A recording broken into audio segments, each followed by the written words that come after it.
Olá, boa tarde a todos. Meu nome é Jordana Mota, eu sou nutricionista e hoje eu tenho o enorme prazer de falar com vocês sobre o que está acontecendo muito ultimamente, né? Que são as pacientes que estão chegando até o consultório com dietas, restrições alimentares indevidas para o período da gestação.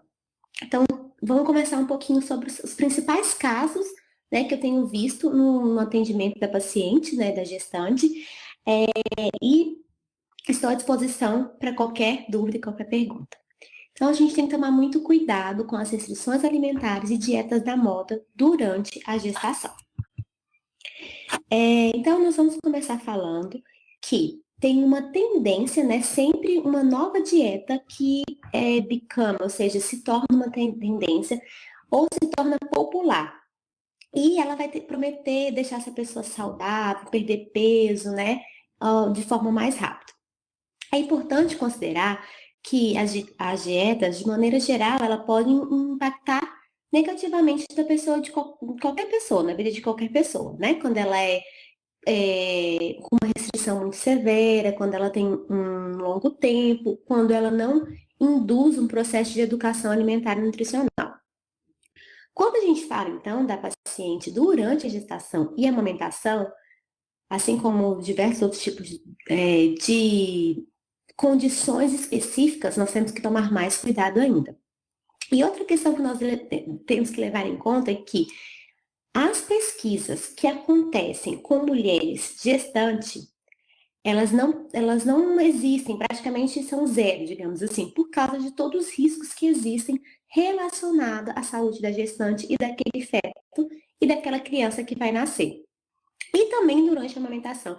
Então, é muito difícil de nós aderirmos e de orientarmos uma paciente com segurança dela fazer uma dieta muito restrita. Então, nós temos sempre que pensar nisso quando formos prescrever uma dieta para paciente.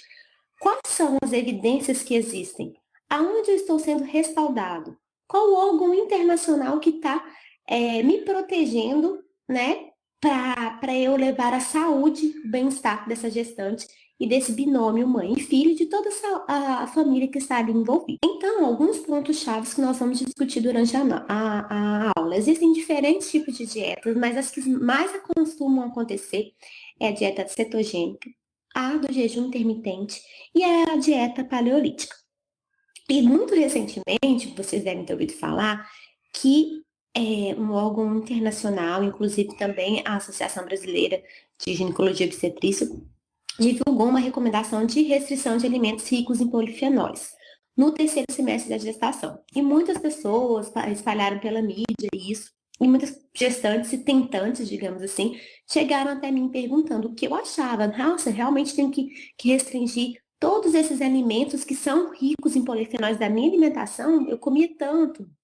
Suco de uva, por exemplo, foi um que mais me perguntaram.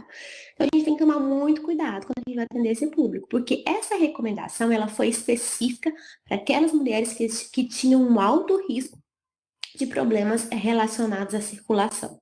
Então, ela é bem específica. Quando a gente trata de uma gestante saudável, nós temos que partir do pressuposto das recomendações que acontecem para a alimentação saudável de uma gestante, tá? E aí, nós vamos falar então primeiro do conceito da dieta cetogênica. Quando a gente fala em dieta cetogênica, muitas pessoas falam que só ter uma restrição de carboidrato a gente já é considerado uma dieta cetogênica. Mas, na verdade, a dieta cetogênica, ela tem um limite bem considerável de carboidrato. Ela limita mais ou menos de 20 a 50 gramas por dia de carboidrato, que seria mais ou menos não comer nada que tivesse nenhum traço de carboidrato e comer um pãozinho de sal. Pronto. Então, isso seria o limite diário de carboidrato, que a gente sabe que é quase que impossível nós comermos alimentos que não tem pelo menos traços, né, de carboidrato. Então, ela vai incluir fontes diárias de produtos laticíneos, vegetais e carnes magras. Nessa recomendação seria benéfica, sim, para uma gestante, né? E também evitar, né, doces, também pães, pastas, grãos, leguminosas, beans, né? E vegetais amiláceos, batata, cenoura, etc., que a gente já não vê com bons olhos, que é uma importante fonte de caloria para a gestante, já que a gestante precisa de pelo menos 175 gramas de carboidrato diariamente, tá? Que é uma recomendação internacional. Então, ela vai consistir também, primariamente, em aumentar a quantidade de gordura. E quando a gente fala aqui em quantidade de gordura, a gente realmente fala em quantidade. Ela não se preocupa com a qualidade das gorduras da dieta da mulher. E aí, quando a gente fala em gestante, nós temos que tomar muito cuidado com a qualidade da gordura que ela consome. Ela é moderada em proteína e muito baixa em carboidratos. Seria mais ou menos um consumo de 55 a 60% de gordura, 30 a 35% de proteína e 5 a 10% de carboidratos, tá? Para a gente considerar uma dieta cetogênica. Vai gerar uma perda de peso porque os princípios dela já são contra a gestação, porque ela vai induzir um estado metabólico que vai diminuir tanto a nossa fonte primária de energia, que é o carboidrato, né?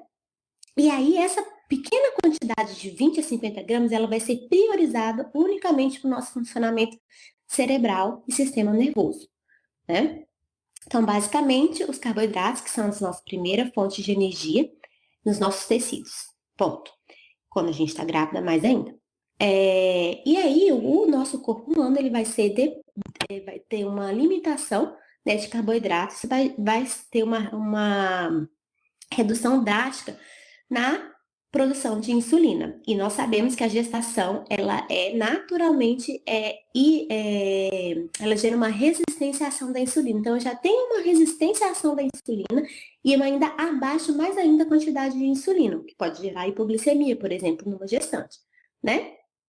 E aí, o organismo, na dieta cetogênica, ele entra no estado que a gente chama de estado catabólico, o que é completamente contra a gestação, porque ela é naturalmente anabólica, né? E aí vai ter uma depressão do glicogênio histórico, forçando o corpo a entrar num estado de mudança metabólica, que é completamente contra as alterações hormonais que nós temos durante a gestação.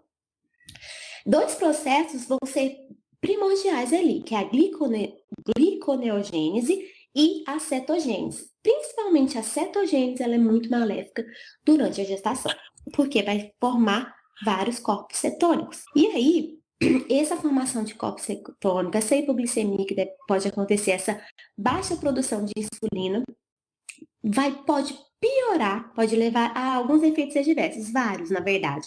Mas aqui eu quis destacar aqueles que são mais maléficos, sensíveis, né, para a mulher durante a gestação.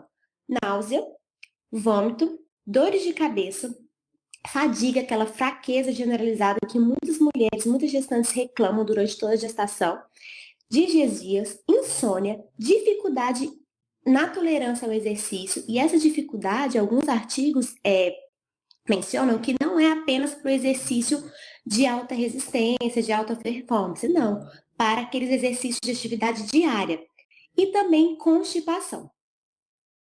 E os efeitos a longo tempo também são relacionados à esteatose hepática, hipoproteinemia, formação de pedras renais e outros problemas renais, e deficiências de vitamina e minerais. Então, tudo aqui a gente está muito bem relacionado à gestação. A gente pode, até quem não tem a prática de atender gestante, a gente, na nossa estudo básico, né, geral da nutrição, a gente consegue lembrar que isso aqui são vários efeitos adversos que já acontecem durante a gestação.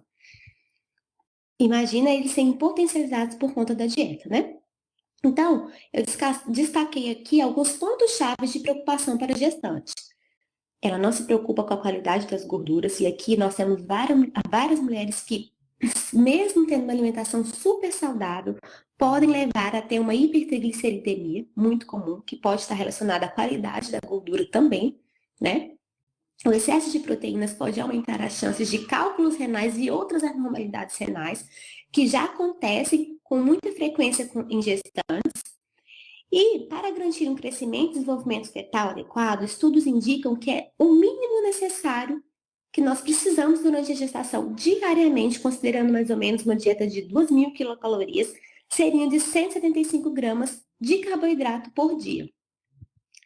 Mais que o dobro, né, do que o recomendado pela dieta cetogênica. Ela eleva o cansaço extremo. E todas as mulheres, elas costumam reclamar desse cansaço, principalmente no final da gestação. Algumas começam a sentir ainda no primeiro trimestre, principalmente com exercícios. Porém, existem alguns estudos de mulheres, principalmente mulheres que eram atletas, que já praticavam a dieta cetogênica e acabaram mantendo estudos de casos, relatos de casos isolados, que continuaram mantendo essa dieta durante a gestação, que elas tiveram uma extenuação muito grande durante até as próprias atividades diárias e tiveram que suspender a dieta cetogênica durante a gestação, tá? E isso em pessoas que já estavam acostumadas, que são atletas e que têm um índice de desenvolvimento, um metabolismo totalmente diferente, que não é a realidade da maioria das mulheres. Então, outra questão, durante a cetogênese, devido ao baixo feedback de glicose no sangue, o estímulo para a secreção de insulina também é baixo, o que reduz drasticamente o estímulo para o armazenamento de gordura e glicose. E isso, o que a gente conclui? Que pode gerar uma redução, uma restrição do crescimento fetal, certo? Apesar do nosso organismo ele se adaptar muito, né? Nosso organismo ele prioriza a gestação, mas mesmo assim existem estudos que demonstram que essa restrição ela é tão severa que ela pode gerar uma restrição de crescimento intrauterino, principalmente nos casos de mulheres que não têm uma adaptação a essa dieta. Essa dieta começou tempo anteriormente, um pequeno tempo anterior à gestação. Estudos em animais relataram efeitos fetais potencialmente adversos, incluindo alterações na estrutura cerebral, defeito no tubo neural. Apesar das mulheres estarem usando a suplementação.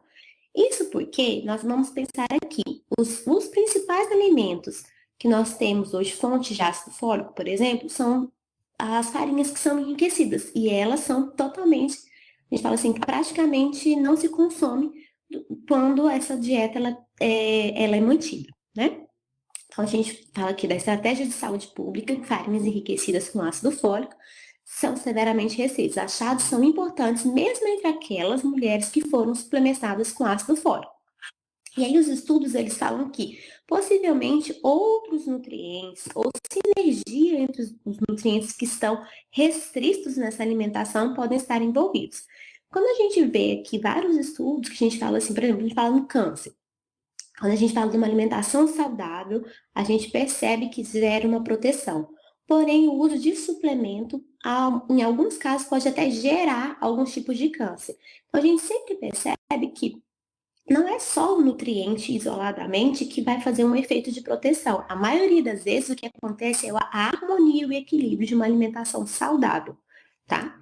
Mais uma vez, esse estudo ele comprova isso. E aí, nós vamos falar um pouquinho do jejum intermitente. Jejum intermitente é uma modalidade de intervenção nutricional caracterizada pela diminuição da frequência alimentar e pode ser subdividido em diferentes formas. O jejum intermitente, a ideia de jejum intermitente, ela veio inicialmente lá do Islã, né? No Ramadã, que eles falavam que durante todo um mês, quem seguia essa religião deveria jejuar do amanhecer até o pôr do sol.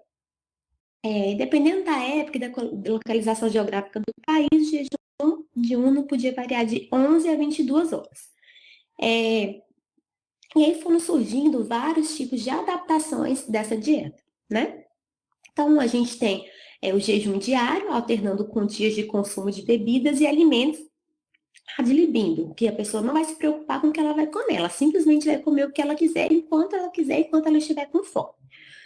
É o mais comum, envolve restrição energética de geralmente 2 dias não consecutivos durante uma semana, tá? O que a gente mais vê. Com outras variações, às vezes horários do dia, né? Regime de jejum modificado, geralmente permite o consumo de 20 a 25% do VET, que é aquele, por exemplo, 2.000 calorias, você vai consumir só 20 a 25% disso, em dias de jejum programados, regularmente. E a alimentação, tempo de restrito de alimentação. Você vai ter só aquele tempo, só aquele horário para se alimentar. Então, a alimentação com restrição do tempo. O jejum ocorre todos os dias, com horas variáveis. Mas, geralmente, a alimentação ocorre durante um período de 6 horas, com café da manhã e jantar antes das 3 horas. Depois das 3 horas não é permitido mais comer. Então, você vai ficar com todo aquele período noturno ali, que é um período que a gente sabe que existe liberação de vários hormônios que são muito importantes durante a gestação. Elas ficam, a paciente é orientada a não se alimentar. Então, permitindo que a duração do jejum seja de mais ou menos 14 a 18 horas por dia. E aqui a gente também fala muito da questão desse jejum à noite, noturno muito prolongado, da questão da paciente às vezes passar mal, delas reclamarem de fome, de ter hipoglicemia durante a madrugada, tá? É muito comum acontecer. Até em pacientes que têm uma alimentação saudável, elas aumentam, a gente sempre orienta uma ceia noturna justamente porque a paciente costuma reclamar de fome durante esse período, né? Qual que seria o mecanismo, né? Os estudos, eles se respaldam muito na questão do nosso ritmo circadiano, que é o nosso funcionamento motriz. Então, cada organismo ele tem uma média de funcionamento, vai ter um horário que você está sempre acostumado a acordar, o horário que você está acostumado a ir ao banheiro, o horário que você está acostumado a dormir. Isso tudo gera um equilíbrio no seu organismo, né? Entre as atividades anabólicas e catabólicas, isso também existe, isso considerando um corpo humano saudável. Então, o ritmo cíclico diário de uma alimentação é importante para manter esse equilíbrio, que, por sua vez, controla vários aspectos do metabolismo, incluindo glicose, síntese de proteínas, síntese e oxidação de lipídios, gliconeogênese e atividades mitocondriais. Assim, naturalmente, sempre que houver um descompasso entre o tempo circadiano, rotina normal daquela pessoa e o padrão de ingestão diária de alimentos, isso pode levar a uma interrupção do ritmo circadiano e pode impactar negativamente no sistema metabólico. Então, para uma pessoa que está querendo perder peso, isso seria benéfico, né? Pode gerar uma alteração no metabolismo, precisando de mais gasto de energia, então vai gerar um negativo, né? A gente fala um déficit. Sempre para perder peso, nós precisamos de um déficit nesse organismo. Mas, por outro lado, vai impactar negativamente o sistema metabólico, isso não é benéfico numa gestante, porque vai levar a mais estresse oxidativo, aumento da resistência à insulina e vai gerar uma secreção hormonal prejudicada, que é tudo que nós não queremos durante a gestação. Assim, né, a gente vai falar um pouquinho dos pontos-chave de preocupação para a gestante no jejum intermitente, o que eu consigo observar na minha prática profissional. O objetivo dessa dieta é contrário ao objetivo de ganho de peso saudável durante a gravidez, que é necessário para o desenvolvimento e crescimento fetal adequado. Né? Então, a gente está totalmente na linha contrária. Se nós vamos gerar um desequilíbrio no nosso hábito para gerar uma perda de peso, é totalmente contrário à necessidade de ganho de peso para o bebê, para garantir um crescimento adequado. Tá? Porque essa alteração, ela vai gerar não só perdi peso, pronto, acabou. Ela vai gerar uma série de outras alterações hormonais circulatórias no nosso organismo. No início da gravidez, é provável que o jejum ele seja incompatível com os enjoos que a mulher sente principalmente no período da manhã, logo após acordar, pois pequenas refeições e lanches frequentes ajudam a diminuir a náusea e aquela sensação de vômito, né? A náusea e o próprio vômito. O estômago vazio pode piorar a náusea. Então, isso é bem contra, né, o que nós não queremos. Nós não queremos que nossa paciente vomite, nós não queremos que ela se sinta mal, né? Ingestão de grandes quantidades de alimentos de uma só vez é muito desconfortável, que seria a recomendação. A paciente fica muito tempo sem comer e aí, claro, obviamente, nem sendo uma recomendação, ela vai estar com muita fome e vai querer comer muito de uma vez. Isso pode piorar o refluxo, que é muito comum durante a gestação. O jejum intermitente materno também vai prejudicar o ganho de peso materno, Isso é óbvio. Nós temos necessidade de ganho de peso, que ela foi estudada durante anos e tem uma recomendação média de ganho de peso. Não quer dizer que nós devemos trabalhar com uma faixa isolada, mas é um guia que nós temos, né? Alguns estudos têm demonstrado que o jejum intermitente, por ter uma restrição de hormônios que estão muito interrelacionados, podem levar também a lesões circulatórias, e essas lesões circulatórias podem gerar restrição do crescimento intrauterino. Além disso, ele afeta a pressão arterial. Alguns estudos demonstram que, estudos em ratos, não estudo em humanos, que não encontrei estudos experimentais mesmo pela questão ética em gestantes, mas em ratos pode gerar resistência à insulina, indicando que o jejum intermitente poderia, em humanos também, levar na segunda metade, né, da gestação a uma resistência à insulina, aumentando as chances da mulher ter um diabetes gestacional. E esse período de escassez, nós já tem vários estudos que demonstram que quando o paciente, quando a gente tem uma restrição, né, nessa exposição durante a gestação, é importante. E essa escassez, ela pode gerar uma hiperavidez ao corpo, né, que pode levar essa criança lá na adolescência a aumentar as chances de ter uma obesidade, uma hipertensão e outras doenças crônicas não transmitidas, não transmitíveis. E isso aconteceu, foi provado nesse estudo que foi realizado com ratos. Então, outro que eu falei para a gente conversar um pouquinho foi sobre a dieta paleolítica, né? Que é uma dieta que também está muito em voga. Eu considero que das três ela seria a menos maléfica se ela for organizada, né? Dentro do consultório, com acompanhamento individual. Que na verdade seria uma dieta mediterrânea, que a gente sabe que seria muito boa para uma gestante. O que acontece? É a interpretação moderna da dieta que os humanos comiam durante a era paleolítica, né? Ou velha idade da pedra, cerca de 2,5 milhões de anos atrás. Ela foi inspirada em um padrão alimentar típico que a gente chama de caçadores-coletores, que eram os homens dessa época. E era baseada no consumo de alimentos silvestres. Por isso que eu considero que ela seja já menos ruim, digamos assim, porque ela é baseada numa alimentação in natura. E eu tenho acompanhado vários pacientes, por exemplo, uma dieta vegetariana, vegana, e que a gente, com as nossas adaptações, nós conseguimos garantir uma alimentação saudável, um crescimento saudável e um ganho de peso saudável para a gestante e para o bebê. E o conceito da dieta paleolítica, ela começou na década de 70, hoje, depois desse livro, Dieta Paleo, ele ganhou muita evidência, e desde então o público mostrou um enorme interesse nessa dieta, tá? Então, por isso que eu resolvi falar sobre ela. E é comum nós pegarmos mulheres, pacientes que engravidaram, que já estavam seguindo essa dieta. Muitas passam pela dieta paleo para poder conseguir perder peso para engravidar, muito comum também, né?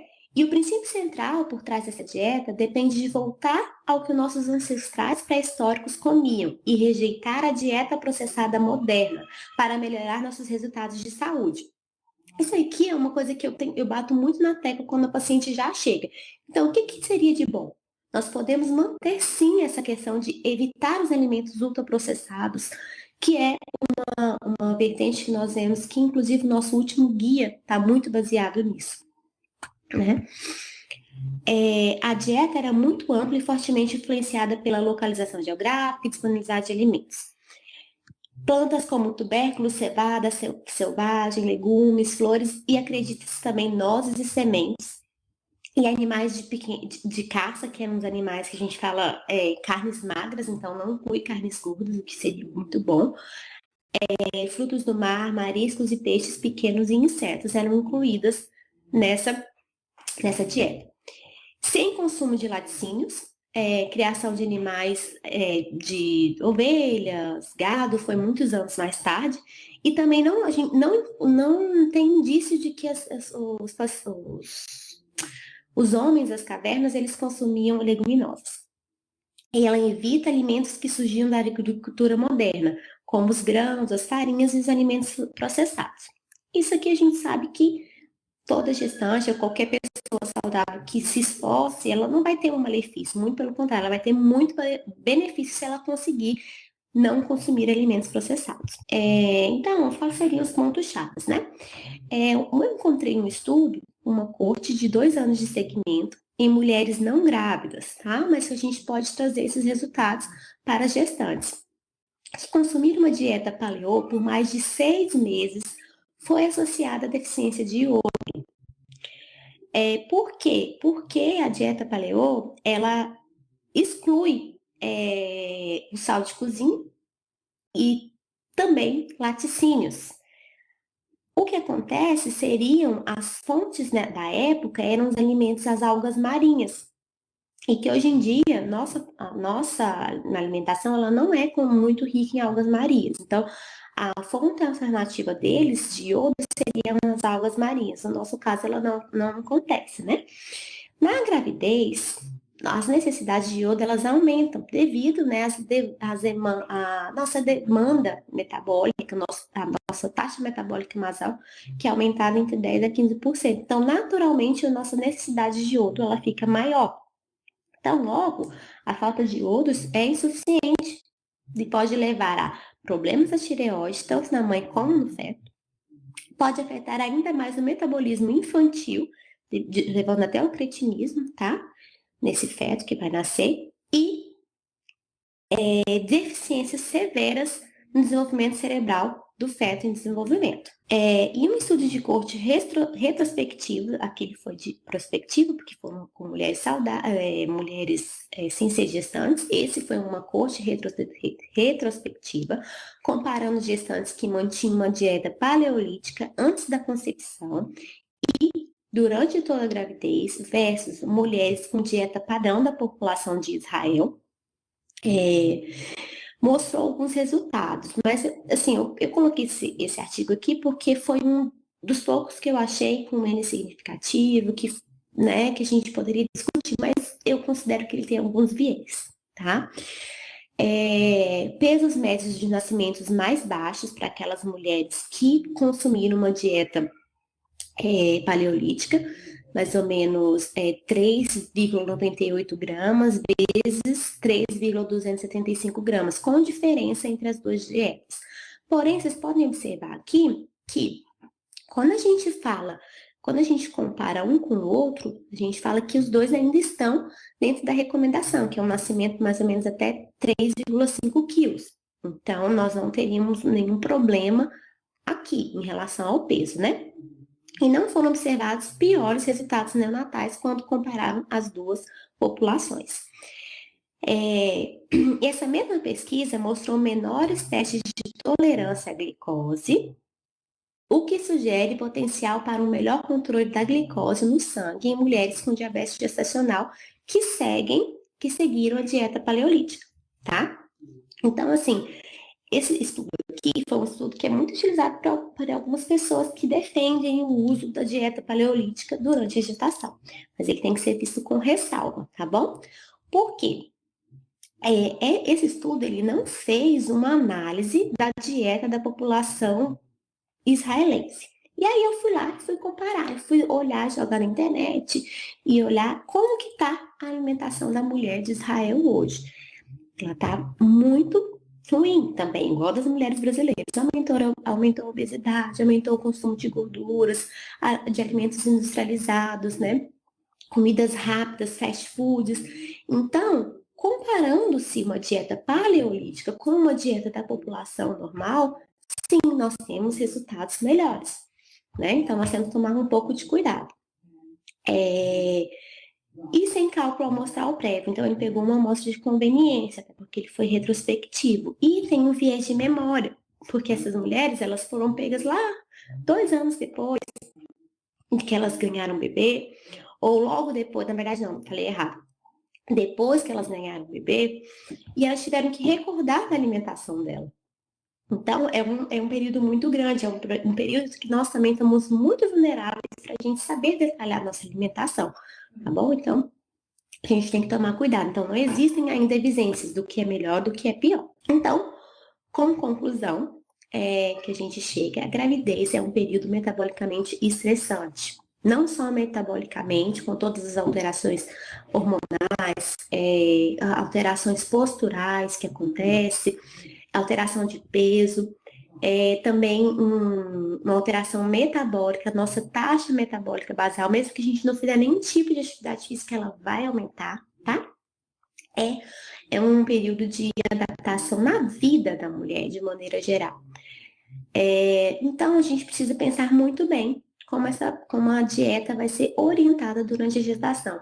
E quanto mais risco tiver dessa mulher não ter uma adesão a essa nova dieta que está sendo prescrita, ou quando essa mulher já chega com alterações alimentares importantes, a gente deve trabalhar essas alterações com a mulher, pensando em todos os riscos que existem, tanto potenciais para a gestante como para o feto, mas também com o desenvolvimento, com o nascimento dessa criança.